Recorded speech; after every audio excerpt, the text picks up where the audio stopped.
Welcome to the podcast, The Next Big Thing. I'm your host, Keith D. Terry, a consultant, a coach, and a serial entrepreneur. The mission here is to teach, inspire, and to motivate. And today's episode and guest will delight you as much as the others. His name is Dr. Eric Prince. He's the founder and CEO of Opulent Health and Wellness. And we're going to discuss an interesting journey. And his premise is that healthy living and how he, under his doctrine, how he can change your life and make you live forever. That's my statement, based on his approach to living. He's a naturopath. But before I begin, and we hear from Dr. Prince, I always do a historical context for my listeners and for the folks, because, he's a naturopath. And so the first question in my research is, what is a naturopath? And I just want to introduce you to the research that I've done. A naturopath is a healthcare practitioner who focuses on using natural remedies and techniques to provide healing and wellness. A naturopathy is based on the belief that the body has an inherent ability to heal itself. And naturopaths employ various natural methods to support this process. Naturopaths consider the whole person, physical, mental, emotional, and spiritual aspects when they're devising their plans. Now, I did a little more research here, and I wanted to know what the historical context is of naturopathic medicine in the United States, and I wanted to tie it back to food. So here's what I found, and then we're going to get into a hearty discussion with Dr. Prince. Naturopathic medicine in the United States dates back to the late 19th century. Here is a brief overview of medicine today. In the U.S. today, naturopaths, as he's called himself, and the industry's called itself, often work alongside healthcare professionals, offering a complementary alternative to approaches of health and wellness. Now, the last thing that I'm going to say is, what is the connection between a naturopathic medicine and food? And so I found 5, maybe 6 things that I just wanted to highlight, and then we can get into a discussion with Dr. Prince. The first one is healing power of nature. Naturopathic medicine is founded on the principle that the body has an inherent ability to heal itself. Natural foods is seen as a powerful ally in supporting and promoting the self-healing process. The second thing I found is whole food emphasis. Naturopaths often advocate for the consumption of whole foods, unprocessed foods, whole foods such as fruits, vegetables, whole grain, lean protein, and whether he believes in the protein component or not, we'll get into that, are rich in nutrients and believed to provide the body with the necessary building blocks for optimal health. The third thing was nutrient density. Naturopaths focus on the nutrient density of foods. Boy, it's not a cheeseburger in sight. Emphasizing the importance of obtaining a wide range of vitamins, minerals, and other essential nutrients from their diet. The fourth thing is individualized nutritional plans. Naturopathic doctors work with patients to create an individualized nutritional plan. The fifth thing, and just a couple more, is the prevention and treatment. Naturopaths view food as a form of medicine, and dietary choices are considered in both the prevention and the treatment of various health conditions. And then finally, the balancing of the body. Naturopaths often focus on achieving balance within the body. Nutrition plays a critical role. And in summary, Dr. Prince is here because he has an approach that I think everybody should listen to.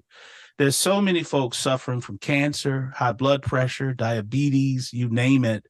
And we often hear even weightlifters say, technique is one, but the food is 50%, if not more, of the regimen. So Dr. Prince is an incredible individual with a remarkable background. He comes from the emergency medicine era. He has several degrees, and I'd like to welcome Dr. Prince to the show. Dr. Eric Prince, how are you doing, sir?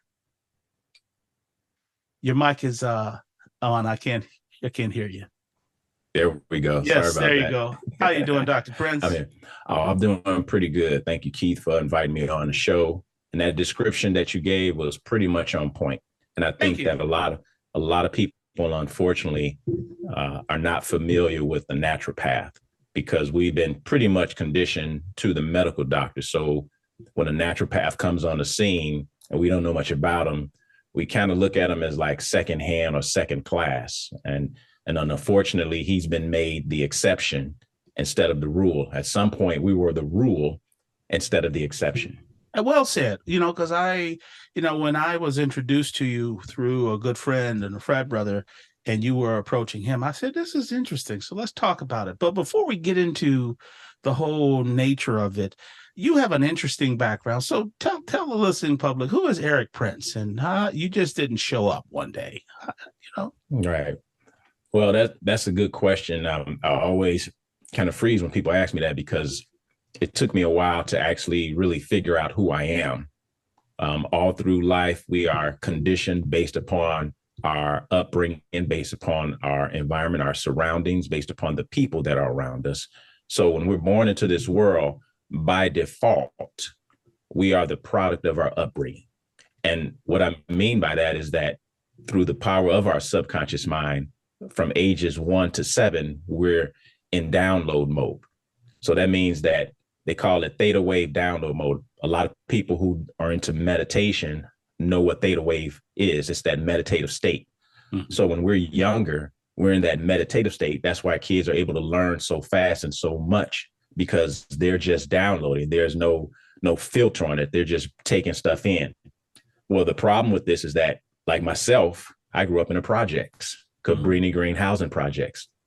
So a lot of my download was all of the stuff that are terrible to our community: drugs, violence, gangs.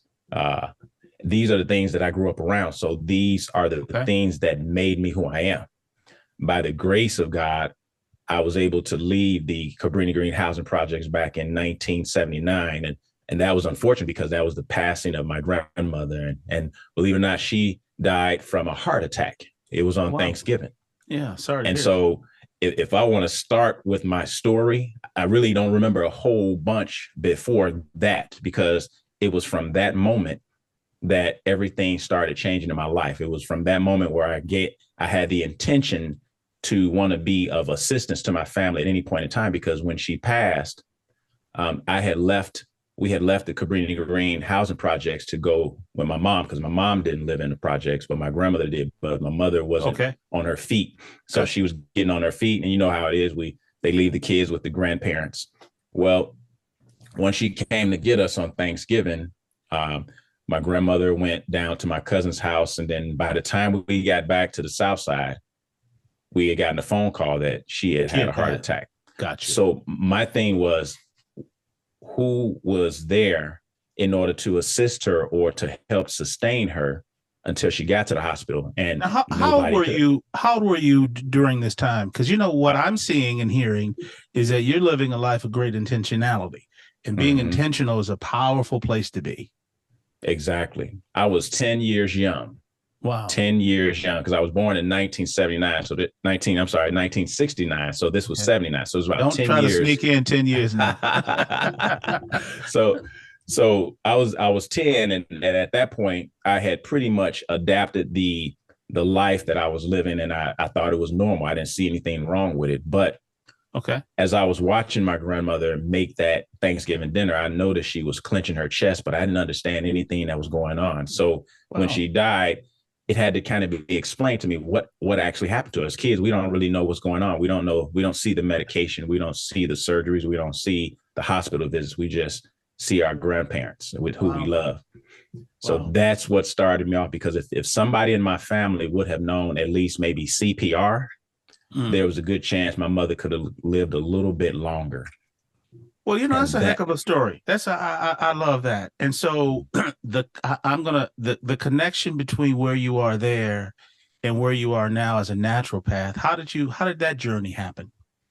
Well, so once I left college, my idea was to become a medical doctor because I wanted to help people. I wanted to be in a position that I wasn't in when my grandmother passed. Mm-hmm. So my idea was that I started off in emergency medicine. So I trained with the Chicago Fire Department and became a paramedic. And this was exciting because I was learning a lot of life-saving things. So I was happy that I was able to learn how to save a life. And that was big to me because at that point, no matter where I'm at, around whatever family member, I'm able to assist them if they have an emergency or crisis or anything that's out of balance. So that was the idea of going into emergency medicine, but not just to help my family, but at that point, it was now to help people. So so when I trained with Chicago Fire Department through the 90s, we answered the 911 calls in Chicago. So that's a whole nother conversation when you're dealing with 911. Because everything comes across at 911. I've delivered babies in the back of a car. I've worked cardiac arrest. I've had to intubate people in the streets in their homes. I had to shock them in their homes, sometimes in the streets, sometimes in the hospital. So everything that you see on TV. On these medical shows, that was me, Johnny on the spot. I was excited until 1996 when they had that heat wave. I don't know if you remember the heat wave. Yeah, you mean the one where we had it was 105, 108, 110 degrees here in Chicago? And people were dropping dead. Well, I was out there in the ambulance at that time. The ambulance was cool, but when we got to the home, by the time we got out the ambulance and we hit that heat, unfortunately, we could smell the stench of death in the house. Gotcha. And we already knew what we were going to see, which means that we were called too late. Seemed like every place we were called to, it was too late because they couldn't get a hold of their loved one. And so they sent the ambulance and they sent the police too. So every time we showed up at a home, the police was there. Of course, we didn't take anybody out because there was no one to take out. The only people who could take someone out was the police in a body bag. So that burned me out because my reality became death all around me. I mean, that was a daily thing. Every time I went to work, I was facing life and death. Somebody's life was always in my hands. And don't get me wrong, Keith, I was good at what I did, but I started to see the reality of the whole industry. It was about crisis care. It was about managing your emergency, managing immediate care, urgent care. You see what we're doing? We're in a system that procrastinates, that taught us to procrastinate with our health until a crisis shows up. Yeah. Well said. You're absolutely right. You don't go to the doctor. I mean, you have preventative annual checkups, but up until other than that, you're going to the doctor when you see a problem or have a problem or something like that. Exactly. And the problem is that that's the only system in a sense that we're all dealing with. So we're dealing with the one medical system. And unfortunately, it's set up that way because when some of the families, the wealthy families, when they took their curriculum, the medical curriculum, they put it in the medical schools, and they pretty much had control over how the system ran. Right. So then what I saw the system, and I saw all of the inadequacies and incongruencies of the system because I was in the system. When we say that the first leading cause of death in America is heart disease and the second is cancer, a lot of people do not know what the third leading cause of death in America is. Some people don't know, some people may not care, but I'm gonna tell you, when you realize and learn that the third leading cause of death in America is medical error. I was going to say that. Treatment. Yeah. Yep. Medical error and medical treatment. That means that the system is not failing us. The system has failed us. But we can't just put it off on them, because here's the problem. When the body goes through a purification process, there are signs and symptoms that show up. We're taught when that body starts to purify itself. And I'm saying that because disease is the body's natural, innate cleansing and healing mechanism.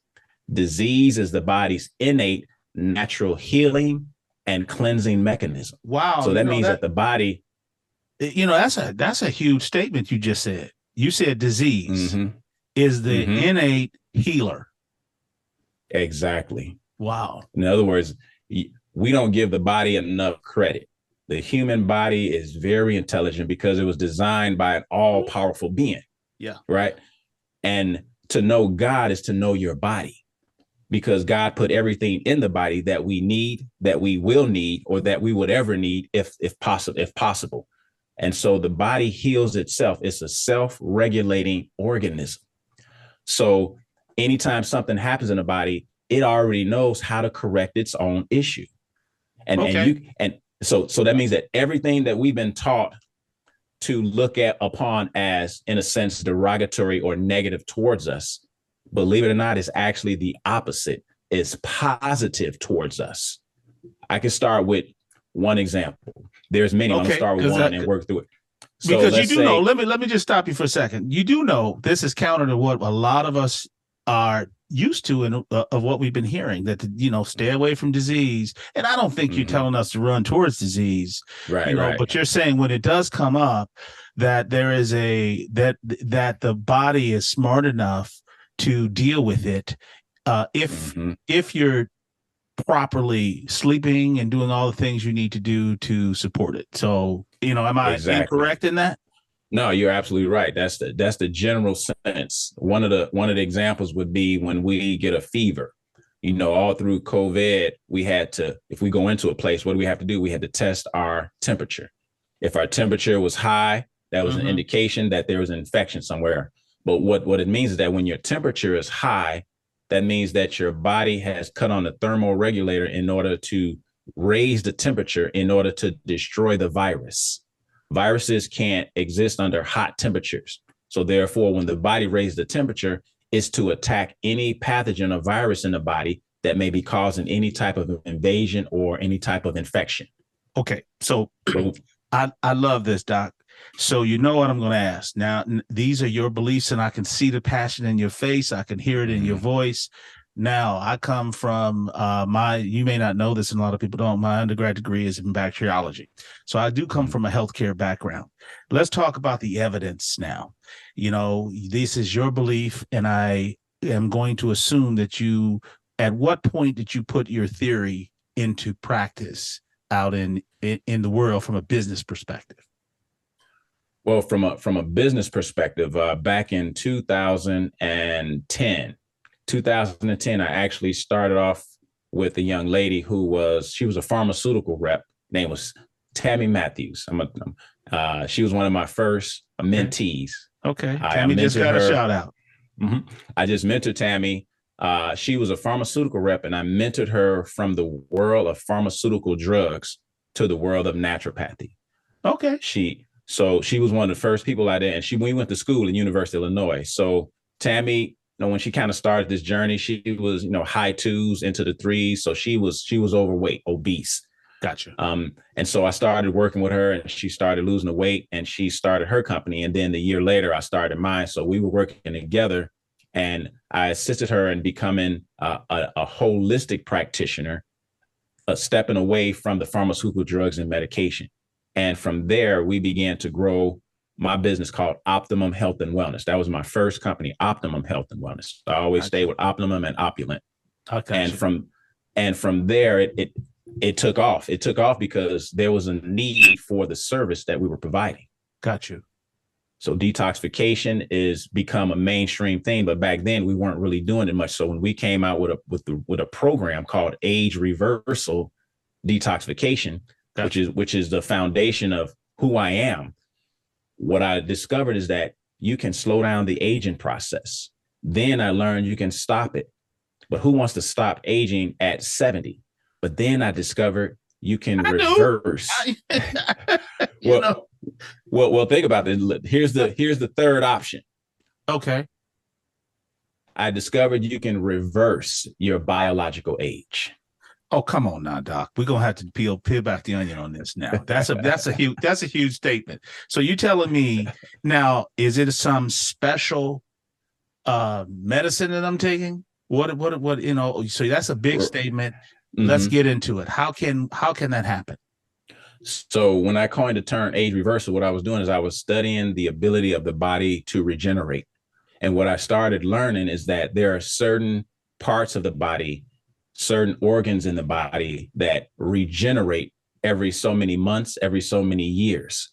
Some things regenerate every so many days. And so what that means is that the body is always losing cells are dying, and then cells are being reborn. So this process is ongoing. This attrition is all ongoing throughout your whole life. It never stopped from the time you was one cell, Right. and that cell divided into two cells, and that two into four, and then it exponentially began to grow. And then those cells began to differentiate and become different organ systems.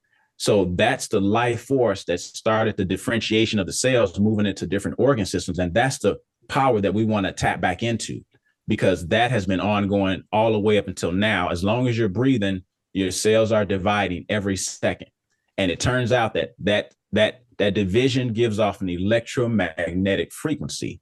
And one of the things that we discovered measures that is called a quantum bioscan, which we can talk about in a little bit later. But I want to start off by saying that everything in your body is always producing cells, but it takes your bone cell about 10 years to fully regenerate. So we actually get a brand new skeletal system every decade. And bone is a tissue. It is an organic tissue. It's just a more hard and dense tissue. But your pancreas don't take 10 years. The pancreas may take anywhere from 90 to 95 days in order to fully regenerate. So what does that mean? We go through about 4 pancreases a year because they're constantly regenerating. They're constantly turning over. We never understood that part. So yeah, you're right. I never, I knew that the power of the body is that it's smart enough to differentiate between an eye cell and a kidney cell versus, the tongue cell. And, I never thought about the regeneration component of it. I just thought, I don't know where I got this from. It was an assumption that once your kidney was formulated, that the cells are intact and there's nothing else coming into the kidney cell. But you're saying that's not true, that everything is regenerating all the time. Exactly. So, and you can tell, because if you look at your picture from 20 years ago and you notice that there are some changes, you're like, wait a minute, so what's changing that point? Well, that means that the cells are constantly renewing, reshaping, and repairing the organ systems. But here's the problem. We have connected the aging process with the chronological time clock. Chronological time. So chronological you got my time attention now. Okay. So chronological time is different from biological time. So chronological time is the time that you were born into this world, right? Yep. And every 365 days, which is 1 year, we say that we're a year older. Yes. That means that every year since we've been on the planet, the concept in our head was that we're getting older every 365 days. Yep. Well, here's the truth. We're not getting older every 300. In fact, our aging has nothing to do with chronological time. Okay. We just believe it has connection because every year we see the changes in our body, but the change is not based upon chronological time. The changes are based upon biological time. Okay. So what is a biological time? So it takes your body anywhere from 10 to 15 years to fully regenerate. And that makes sense because now we know that cells are constantly turning over. Okay. Even your nerve cells, they've told us before that nerves can't regenerate, but that's also a lie. Neurogenesis. Neurogenesis is a term that stands for nerve regeneration. So that means that even your nerves are turning over, even your nerves can regenerate. So that means that within 10 to 15 years, you have multiple organs turning over multiple times in your body. So what that means, Keith, is that it's biologically impossible to be older than 10 or 15 years of age because you have all new cells within that time period. You're about to blow up the internet on this one here now. So and it's clear to a lot of people because when you go back to biology, some of us that actually listened in biology, and you realize the process is called cellular mitosis, cellular meiosis. That's the division, a cell division. Every time cells divide, they print their DNA, they imprint it onto the next cell. That's why every cell has the genetic material of you. So I can take one of your cells and reproduce you because it has all the genetic material in order to make you. Yeah. So that means that every cell, and you're about 50 trillion cells. So you went from one cell to 50 trillion cells. And every cell in your body represents like an employee. They're working for you because they're working to keep you alive. So every cell in your body requires oxygen. every cell in your body, just like you, breathes. It has a respiration, but also every cell in your body also has a bowel movement. Because every time energy is produced, so the waste. I got you. So in the theory that it's waste, it's not necessarily the way we defecate, but you're saying that as you age, metabolic waste. Yes, got you. You create metabolic waste. So what's cool about it is that when you're young, you don't have much baggage or backup because you've only been on the planet so long. So what happens is that every 365 days, the accumulation of waste is increasing. And if you're not cleaning your system out on a yearly basis, then that means that every year you're building up more and more toxins in the body, and it's starting to put it into the cell tissue. It's starting to dump it into fat tissue. So a lot of the weight gain is nothing but stored waste in the body. But here's the danger. The danger is that sometimes that stored waste may be dumped into the organ systems. And when that happens, it starts to suffocate the cells. And if the cells can't breathe, then we have a condition called cellular mutation that happens. We call it cancer, because it turns out that cancer is an anaerobic condition, which means it occurs in the absence of oxygen. And whatever causes that is the cause of all cancers. So in other words, toxicity building up in the body is really the advent that's happening every 365 days. But because it's causing degeneration in the body, in the tissues and in the organs, it appears that every year leading up into our 40s and 50s, it looks like we're getting old because of time, chronological time. But we're really getting old because of the waste accumulation in the body that's causing us to mold.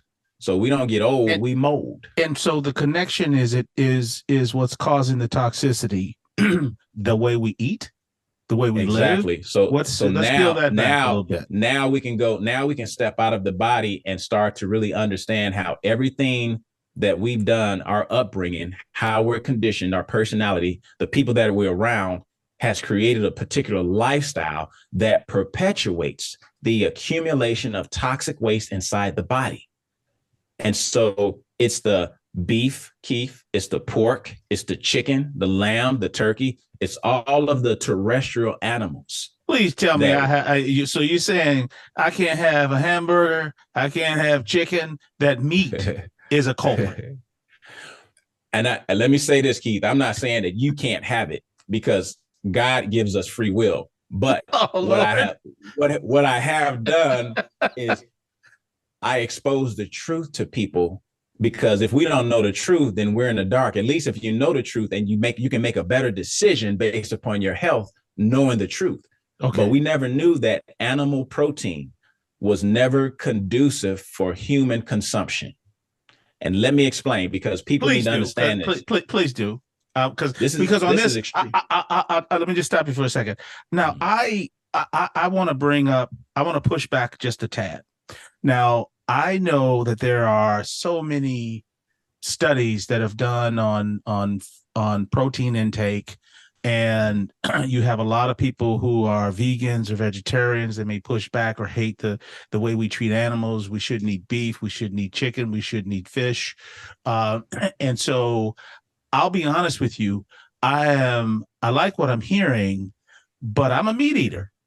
And I think I live a fairly healthy lifestyle.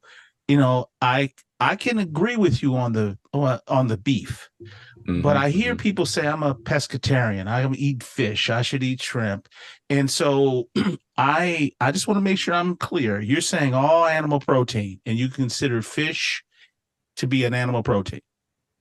Well, that's a good question. I want to distinguish between the animal proteins, because yes, fish is an animal. Anything with eyes and children, or anything with eyes and parents. I mean, either way it goes, it's still horrible, right?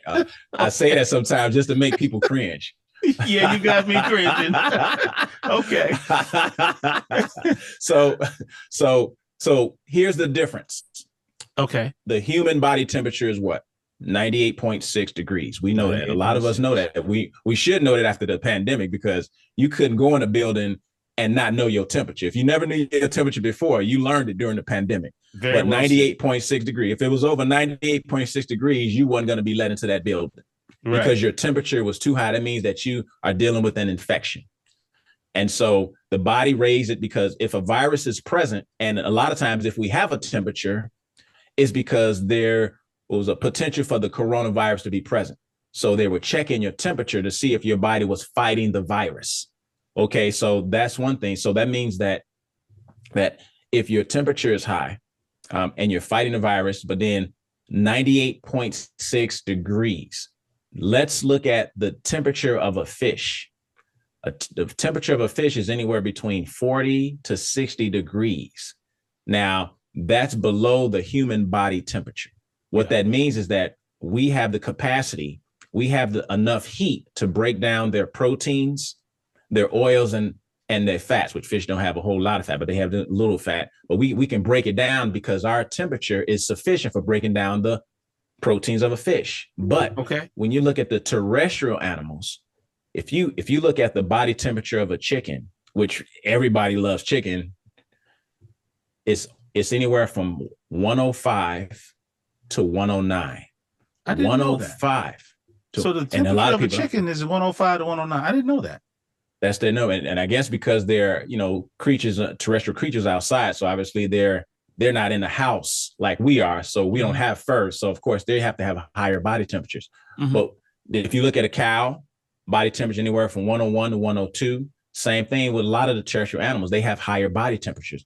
So if we reason together, Keith, if we're at 98.6 degrees, then is it even possible for us to efficiently break down the oils and the proteins and the fats of a creature whose body temperature stabilizes the fats, the oils, and the proteins at a much higher temperature than the human body? That means that when we try to break down their fats, their oils, their proteins, it becomes sludge in our system and it clogs up our arteries. And this is the reason, Keith, why heart disease is the #1 cause of death in America, because we're a country of herbivores that were taught that we were carnivores and we're eating like carnivores, but we don't have none of the characteristics of a true carnivore in nature. Okay, I see where you're going with this. And so your premise and recommendation is that we reduce or eliminate all protein, animal protein. And let me say this, I won't say it's my recommendation because I know that people love their meat, but it's important to know the truth about meat, because if you know the truth about meat, when something shows up, such as heart disease, if something shows up, such as diabetes, the medical doctors aren't going to really guide you towards relieving meat out of your diet. They're not going to do that. Even the Indian doctor. Even the Indian doctors that are vegetarian are not going to tell you to stop eating meat. So you will never know that meat plays a role. And the only reason I know, Keith, is because I do what's called a quantum bioscan. And the scan is able to read what's going on in the body at the cellular level. And so all of the bioscans that I've done over the past 10 years has told me and given me a lot of powerful information that everyone that eats or consumes animal protein is moving towards heart disease, cancer, and diabetes at some point. So there's no way around it. So I want to go into this because I really don't want to run out of time here. Okay. So let's stay on the reversal premise. So hypothetically, gentleman has cancer and or three things. One, gentleman has cancer, someone has heart disease, and someone's just old. Okay. And so I understand eliminating animal protein. So what's the recommendation from a food perspective that you're recommending? Is it what types of plants, what type of eating regimens are you suggesting? Because you have my attention. Because in essence, what I'm hearing you say is food is the medicine now.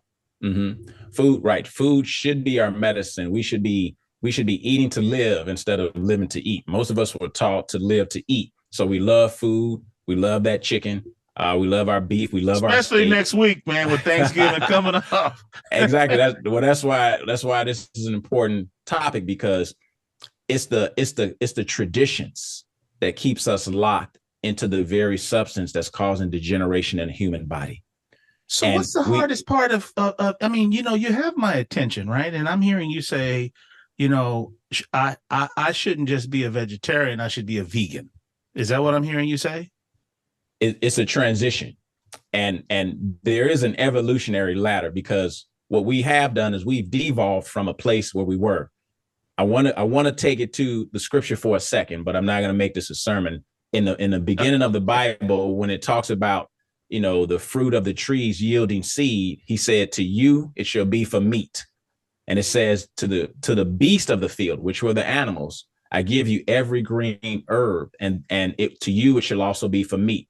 So actually, in the beginning of the Bible, man was a fruitarian. He wasn't even doing vegetables. The beasts of the field were actually consuming the vegetables, which were called green herbs. So animal had their food, man had their food, but to them, it was considered meat.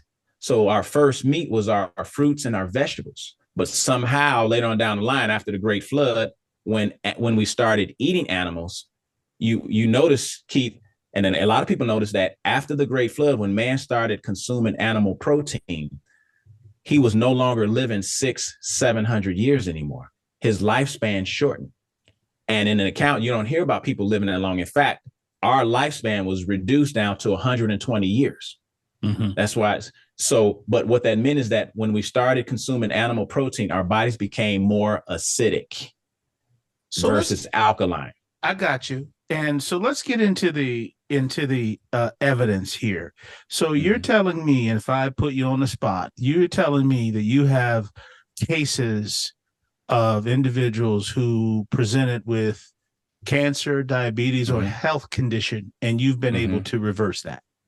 Exactly. Wow. In fact, that's exactly the only thing you can do, because disease is a process. So remember, the definition of a naturopath is to assist the body in healing naturally. So when we understand the obstacles to the body's natural healing process through the biofeedback technology, we're able to see what the root cause of the condition is. Now, that's a little bit different, because in the medical field, they're not looking for the root cause. They're only using the symptoms.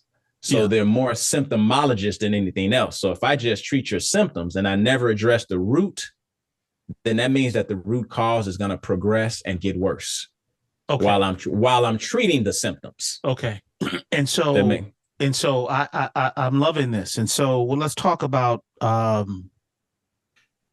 vitamins. Let's talk about supplements.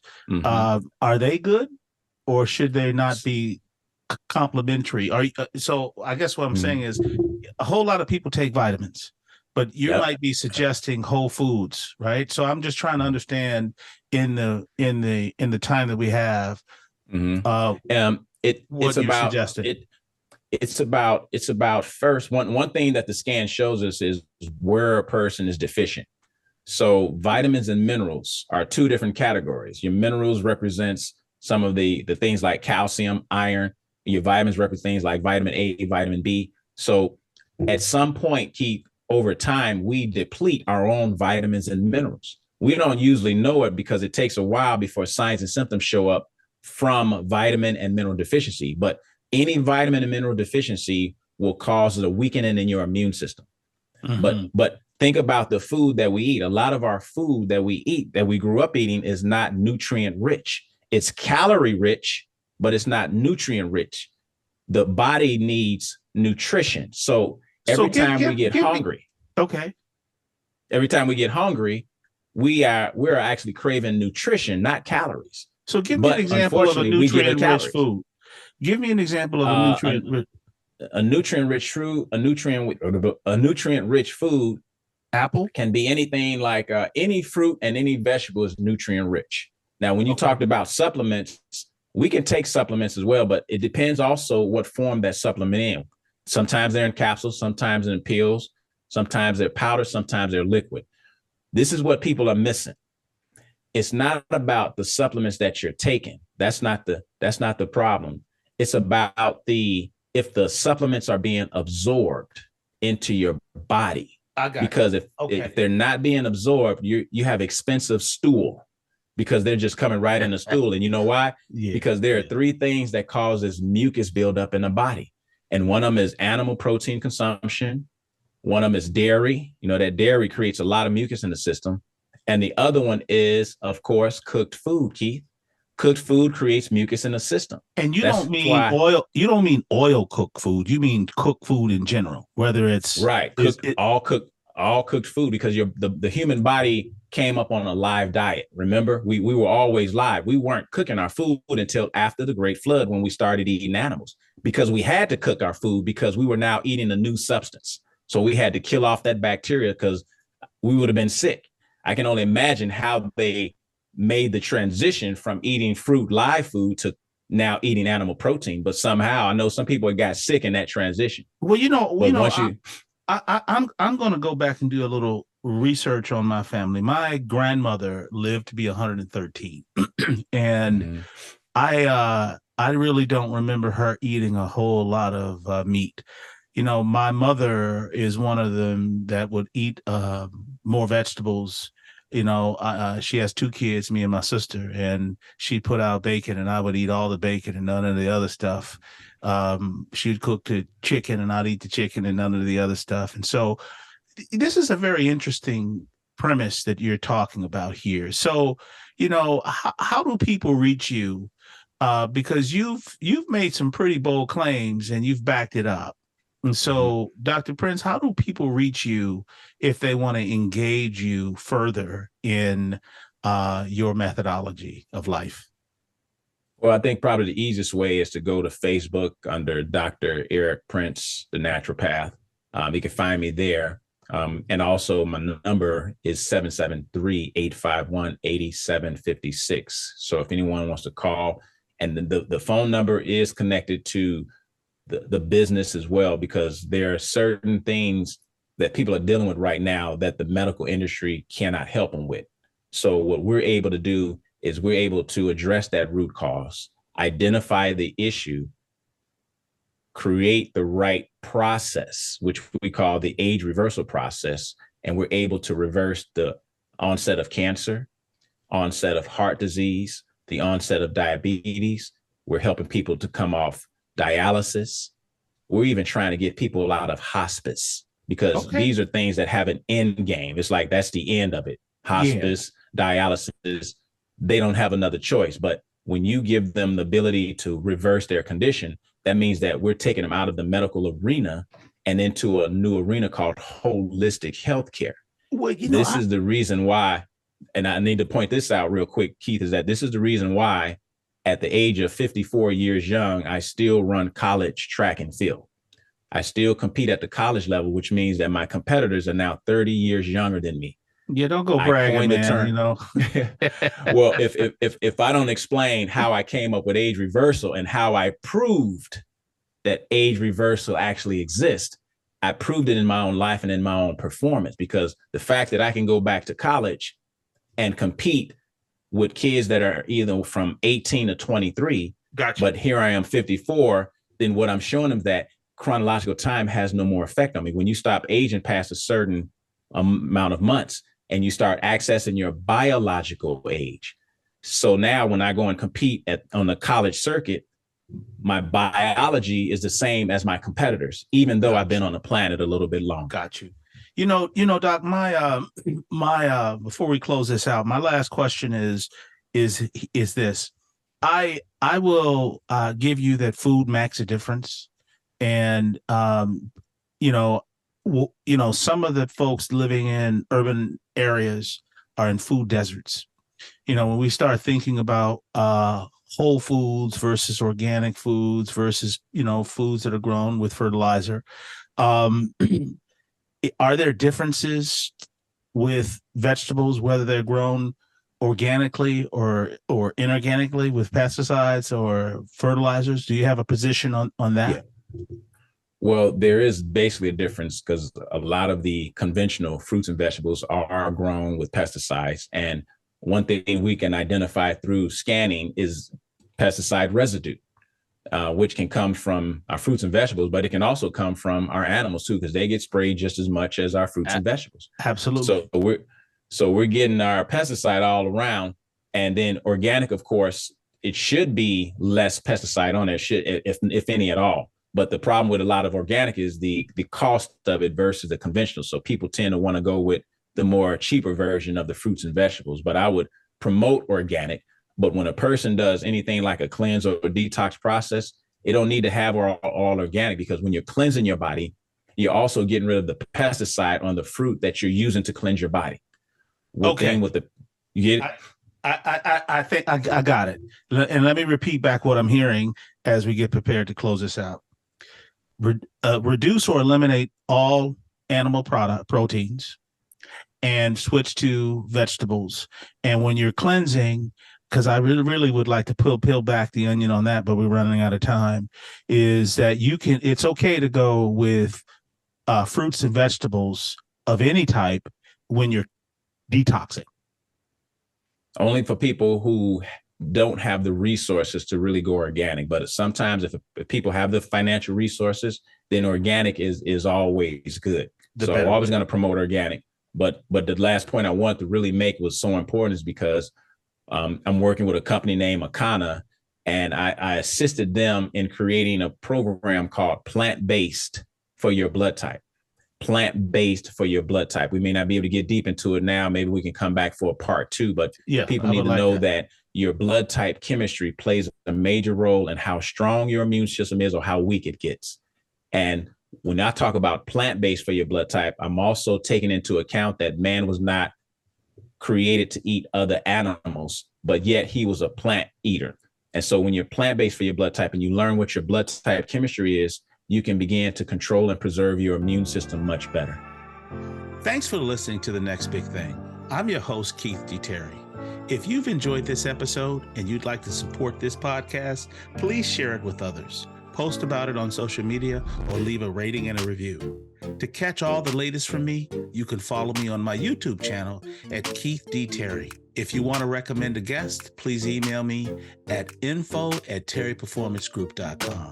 This has been produced by your host and Jade Production.